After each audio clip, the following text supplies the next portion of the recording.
My friends, there are more and more alarming reports coming from the front. And you know the situation is serious when I get a fresh cut. A Ukrainian soldier of the Aidar battalion wrote the following on Telegram. Today is the apocalypse in the Pokrovsk direction. There's no better way to put it. We're gonna focus on this part of the front on the western side of Avdiivka. What happened in the last few days is an unmitigated disaster for the Ukrainian army. Leave me alone!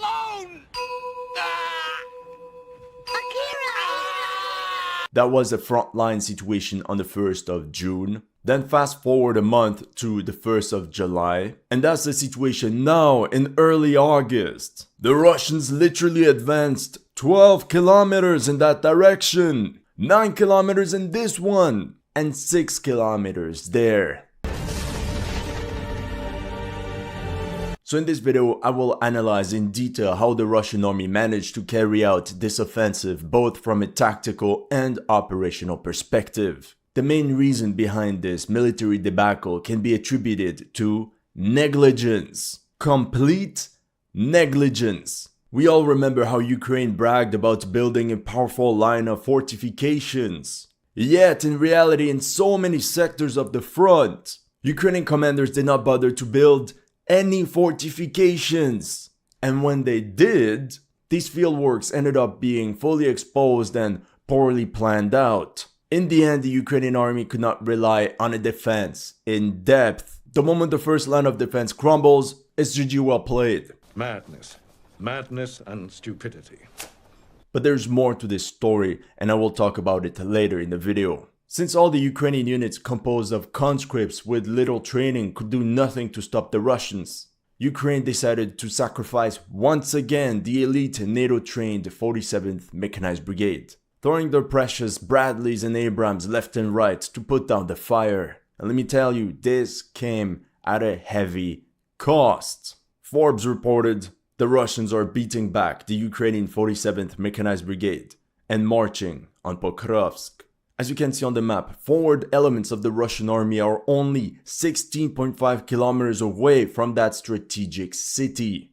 Even worse, in the last 24 hours alone, Ukraine lost 3 villages right in front of Pokrovsk. I'm really starting to think that the Russians are using some type of cheat codes.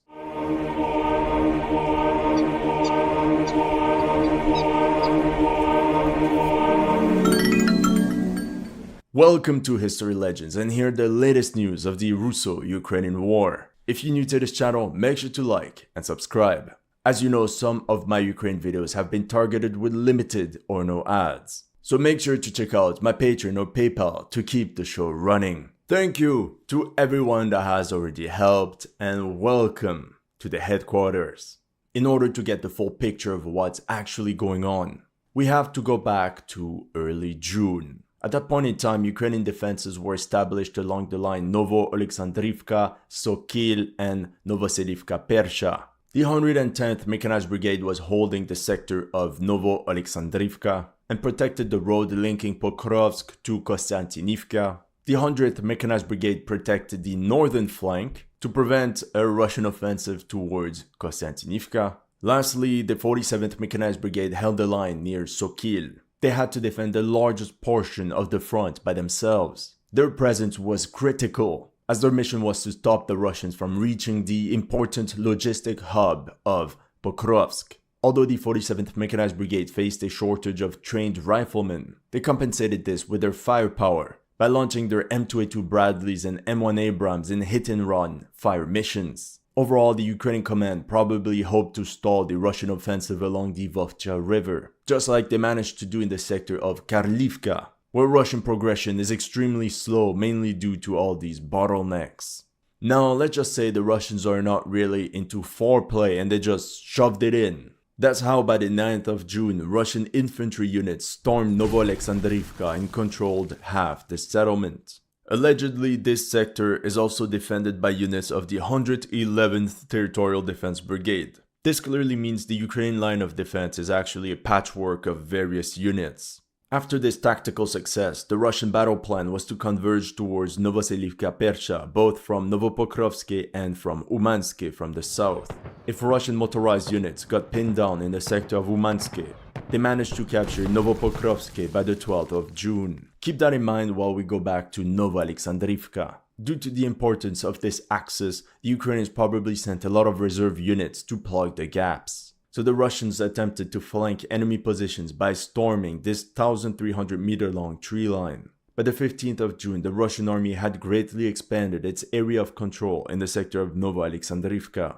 Overall, these constant attacks seem to have put a lot of strain on the Ukrainian 47th Mechanized Brigade. They had no other choice to trade space for time. On June 15th, forward elements of the Russian army reached the eastern outskirts of Sokil. 2 days later, after a daring attack, they advanced 1,600 meters north of the settlement. If you wonder how they achieved this on the tactical level, here's a glimpse of the operation. In this video, we see a Russian BMP push at full speed towards an open field until it reaches this tree line. There it disembarked its infantry component and rotated out the first group back to the rear. Using a 3D map, we understand Russian motorized units are based in Ocheretine. It is from this central position that they will attack across the entire front. Now in regards to the BMP, to accomplish its mission, it drove 4 kilometers along this exact itinerary. Apart from rotations, BMPs are also essential to provide assault squads with direct and powerful fire support. On the 21st, Russian assault detachments got their first foothold inside Sokil. By the 23rd, they secured this entire 1.7 kilometer long tree line and half the village. At last, after days of battle, on the 28th of June, the Russians finalized the capture of Sokil. This soldier belongs to the Black Hussars detachment of the 15th Motor Rifle Brigade, which we already covered in the past. They were the ones that captured Bierdishi, and we can believe they moved like this along the following axis. Now, from an operational perspective, Novoalexandrivka and Sokil were under Russian control. But the Ukrainians still controlled Novoselivka-Persha, the last of these 3 strongholds. Little war game, if you had been a Ukrainian commander, where would you have positioned your reserves? Do you maintain them near Vozdvijenka to protect the supply lines going to Kostiantynivka? Or do you try to halt the Russian offensive head on? It seems the Ukraine command picked option 1. By the 2nd of July, the Russians did not allow the Ukrainians to reform their ranks and just continue their cavalry charge. They completely shoved away the Ukrainian units in front of them and advanced 3 kilometers right in between Novoalexandrivka and Sokil. Are we surprised though? This is the type of half-assed trenches Ukrainian soldiers have to sit in. It's pathetic. No wonder why the front is falling apart. If things could not go worse, the next day Russian motorized units pushed 3.5 kilometers in between Sokil and Novoselivka-Persha. This was disastrous for the Ukrainian defenders because all the troops in Novoselivka now faced encirclement. Now this is the part where the Russians spanked many Ukrainian Bradleys. Like this one that was destroyed west of Novopokrovsky, or this one that was also destroyed by an enemy FPV drone. You'll see throughout this video it's a recurrent theme, but the Ukrainians didn't have many strongholds west of Sokil available to stop any Russian breakthrough. Literally, when the Russian tanks passed the first set of trenches, it was a free-for-all. Actually, there were the settlements of Voshkod and Yevhenivka. These places were so small you can literally count the houses one by one. In this video, you can see the settlement of Voshkod, essentially a 600 meter long street with a farm complex at the end. It didn't take long before the first Russian rifleman advanced towards the entrance of Voshkod. However, this Russian soldier doesn't seem to notice this Ukrainian drone flying around him like a mosquito. And then boom! Like US paratroopers say, what a hell of a way to die. During the defense of the village, Ukraine left behind 3 M2 Bradleys and 1 M1A1 Abrams. In the end, Voshkod fell on the 3rd of July. These soldiers recording a video are part of the 2nd Battalion of the 10th Guard Separate Motorized Rifle Brigade. They say how they captured the village with the help of the Cossack Battalion Terek and the South Ossetian Battalion of Volunteers Sarmat. On their battle flag we see the number 30, perhaps for Atriat Storm, so the 30th Detachment of Stormtroopers, surrounded by the words courage, faith, honor, and truth. with the call signs of 14 members of the squad. With that being said, I think the soil around Umanske was cursed with fields of soy because zero gains were made there. However, a bit to the north, the Russians played Tetris and went from one tree line to another and eventually reached this reservoir behind Novoselivka-Persha by the 6th of July. The one-street village of Yevhenivka was now literally inside a pincer. I think it was not defended by more than a platoon of riflemen. Just like the 47th Mechanized Brigade did so often, they rushed their M2A2 Bradleys forward and fired at the enemy at point blank and then pulled them out.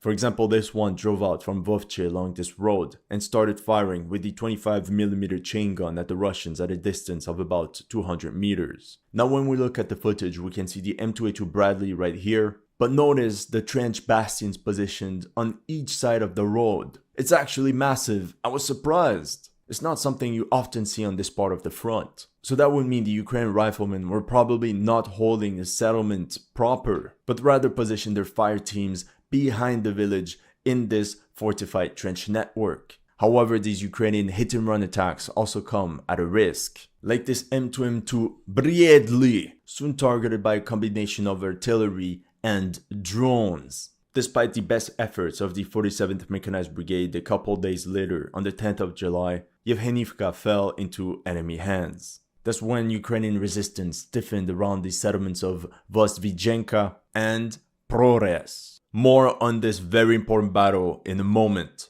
Meanwhile, the settlement of Novoselivka-Persha was like a thorn in the foot of this entire Russian offensive. Even worse for the Russian command, hypothetically. From there, the Ukrainians received magic reinforcements like Gandalf and the Rohirrim. They could still launch a counterattack towards Ocheretine, Avdiivka. In other words, it's not a position you want to leave behind. So, it was decided to terminate Novoselivka-Persha. In this drone footage, you can get an aerial view of the village. It's essentially one street with individual homes in ruins on both sides. On the 12th of July, after a general assault on the village, Russian assault squads got their first foothold. They advanced 1.6 km along this road, in this sector as well, and 1.2 km from the east. The next few days, the Russians launched various shaping operations to improve their position south of the village, in order to prepare for the next assault. Engineering units played a key role as they cleared entire highways across open field to allow armored units to maneuver. But this also makes it easier for Ukrainian artillery to zero in incoming vehicles. For example, in this frame we see an advancing tank that will have to bypass 4 friendly armored vehicles destroyed or abandoned. And in the end, this tank will also join the party because it got blown up by a mine. Keep in mind that if the Russians actually take over this entire territory, all these vehicles will be retrieved and repaired. Whereas every Ukrainian vehicle that is abandoned is a complete write-off. However, it's really the attack of the 16th of July that devastated the rear of the Ukrainian defenders. Here you can see 2 of them that were surrounded in the basement and decided to surrender. 2 days later, the entire northern part of the village was under Russian control. While Russian forces were storming Novoselivka-Persha, an important battle took place 6 kilometers to the north. By mid-July, the Ukrainian command hoped that the line Vostvijenka, Lozovatske, Prores and Vovche would hold. Anyway, these places are way too complicated to pronounce, so let's rename these positions Nathalie, Anne, Florence, and Océane. The Nefo line. But don't be fooled, not all of them are massive villages. For example, Lozovatske has only 2 homes. Sadly, this Nefo line crumbled immediately.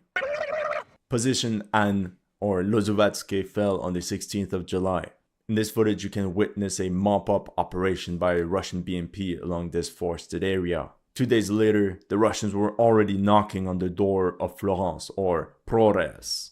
Not only Ukraine didn't build proper defensive positions, but all these huge fields and the lack of cover made it very difficult for them to rotate out military personnel. Like in this video where Max Pro MRAP was destroyed by a Russian drone. I don't want to sound dramatic, but by the 20th of July it was GG well played for Ukraine. In a way, we can even say that the Russians made good progress. Russian Group Center managed to launch a pincer maneuver from these 2 positions and encircled an entire unit of the Ukrainian 31st Mechanized Brigade. You know what? Let's use a Ukrainian account of the story. On Telegram, Tsaplenko wrote, "A number of observation posts of the 1st and 3rd battalions were completely surrounded. The brigade commander never gave the order to break through. Minus 100 aura. Just like at the Zenit base in Avdiivka." Just put yourself in the shoes of these Ukrainian soldiers stuck in this cauldron with enemy forces all around. We don't have more details, but apparently these units managed to organize a breakthrough operation. But the question is, at what cost? While Ukraine was busy with this rescue mission, the Russians captured Progress on the 20th. It seems the Ukrainian army on the Pokrovsk front is not only suffering from a lack of manpower, but the real problem comes from a complete lack of brain. Somehow they don't have any competent military commanders on the ground. I don't know, perhaps it's because of chronism, political ideology. Honestly, I don't know. But right now, Russian armor units are rolling right through Ukrainian units, with the worst entrenchments and the weakest, inexperienced brigade commanding staff. In other words, lines led by donkeys. So to all the problems we listed about the Ukrainian army, we can add poor tactical skills during counterattacks. In the end, it's always the 47th Mechanized Brigade that is sent forward to repair the broken pots. Even then, all they could deploy forward to counterattack was a bunch of M1A1 Abrams. I don't have the entire order of battle, but one of them attacked along the train tracks and the other out of this tree line. It's not a surprise that the first one got swarmed and destroyed by Russian drones, whereas the second Lone Wolf Abrams tank was abandoned 1 kilometer from the first one. This seems to have been a crucial part of the Battle of Progress, because right after this Ukrainian counterattack, no joke, the entire front collapsed. Here's the situation on the 22nd of July, 23rd of July, 800 meters gained here and 1,200 meters here. July 24th, Ukraine loses this 1,400 meter long tree line. You might think it's not too bad, and boom! 25th of July, Russia unlocked its first reward with a kill streak of 4. Elimination of this pocket, 800 meter push west of Lozovatske, 3 kilometer breakthrough along the train tracks, and the capture of Vovche. Can you guess who stormed the village of Vovche? 3, 2, 1. Слава черным гусарам! Слава русскому оружию! Победа будет за нами! Враг будет разбит! For my pro-Ukraine viewers, please put on your seatbelt because you're not ready for what's next. Russian assault detachments expanded once again their positions all around Vovche on the 26th. And same thing the following day. They now controlled 2,300 meters of tree lines in front of Zelane. Within a week, the Russian army advanced 5 kilometers. Fuck. Oh, you thought I was done? Not so fast. Due to this Russian breakthrough, the Ukrainian defenders of Novoselivka-Persha had to abandon their remaining combat positions. Otherwise, they would have been completely encircled. Immediately after, soldiers of the 114th Motor Rifle Brigade raised their banner on the village they just conquered. By the 28th of July, this Russian attack vector became much thicker. The Ukrainians tried to rectify this with a quick counterattack. This one was a success, but the one in the direction of Lozovatske failed completely. Shortly after having wasted some of their reserves, Ukrainian forces in this sector had to give up some of their positions west of Lozovatske. Keeping the momentum going, the Russians immediately launched an armored attack towards Timofivka. As you can see in this drone footage, this terrain is marked by dense vegetation compared to the other areas. Here we see a unit of 2 tanks. One of them got targeted by Ukrainian drone operators. Can you guess how many drones they flew out to destroy this one tank? 1, 2, 3, 4, 5, 6, 7, 8, 9, and 10. Hats off to this Russian tank commander. He did everything he could have done. After the first strike, he escaped as fast as possible while trying to take cover in some forested area to be camouflaged from all the drones. By the 31st of July, Timofivka was kaput, and the Russians skillfully captured 7 tree lines that will act as spearheads for the next assaults. We can think of these tree lines like some attack trenches, where storm detachments can regroup as close as possible to enemy positions before launching the general attack. Overall, this makes it very difficult for the Ukrainian command to guess the main enemy axis of attack. The Russians could attack here, here, or even here. or all 7 at the same time. Such tactics are deadly against a defender that is already stretched thin and struggling with a lack of manpower. Meanwhile, Russian artillery also bombarded all possible objectives to maintain this fog of war, all the while destroying enemy positions. It's not a surprise that the next day on August 1st, I don't know how to put it, Russian assault detachments stormed Vesely, captured the southern part of Ivanivka, and continued their offensive along the train tracks between Serhivka and Zhelany. It seems the railway line provided Russian infantry squads with proper cover, where they could also conveniently dig in. Now, what made the Ukraine command extremely worried is that somehow more and more Russian units poured into this breakthrough. This Ukrainian soldier from the Aidar battalion wrote on his telegram, "I have the impression that they were released like ants." In a way, he's not wrong. In this video, you can see a platoon of 26 Russian soldiers walking in column formation along this tree line. Moments later, they scatter as they're targeted by Ukrainian artillery. This unit was actually ambushed 4 kilometers behind the front as it was going towards the contact line. This makes me believe there must have been countless such platoons just creeping their way forward. Everything became clearer with the following report. It's no longer a secret that the 27th Division has additionally entered the Pokrovsk direction. That's right, the Russians committed 2 additional motor rifle regiments, the 506th and 589th. These fresh reserves play a crucial role to keep the momentum going of this offensive. How did the Russian command manage to transfer so many of its reserves forward without being intercepted? That's something worth to be studied. By the 4th of August, Zhelany was semi-encircled. As enemy forces tightened their grip on the settlement, it's just a matter of time before it falls. As of August 7, Zhelany is almost under full Russian control. There are only mop-up operations at the moment, but what is astonishing is how Vesely and Serhivka have both fallen as well. Serhivka was stormed by men of the 433rd Motorized Rifle Regiment, who also proudly displayed this US-made M88A2 Hercules armored recovery vehicle they captured. You will also notice that from an operational perspective, within a month, the Russian armed forces managed to completely outflank Ukraine's defensive positions along the Vovcha River. In the end, what can we expect from the Pokrovsk front in the coming days and weeks? The town of Pokrovsk is defended by 4 urban areas on the outskirts, namely Mirnohrad, Hrodivka, Novohrodivka, and Selidove. This outside layer has to be defended at all costs, because if the Russians capture